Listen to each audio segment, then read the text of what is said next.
வென்ற இடம் அது தேவரை காத்த இடம். ஆவணி மாசியிலும் வரும் ஐப்பசி திங்களிலும் அன்பர் திருநாள் காணும் இடம், அன்பர் திருநாள் காணும் இடம். திருச்செந்தூரின் கடலோரத்தில் செந்தில் நாதன் அரசாங்கம் தேடி தேடி வருவோர்க்கெல்லாம் தினமும் கூடும் தெய்வாம்சம்.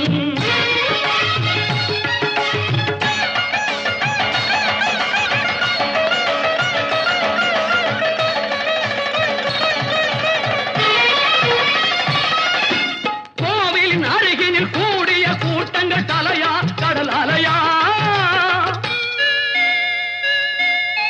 குழந்தைகள் பெரியவர் அனைவரை இழுக்கும் குமரன் அவன் கலையா. கோவிலின் அருகினில் கூடிய கூட்டங்கள் தலையா கடல் அலையா.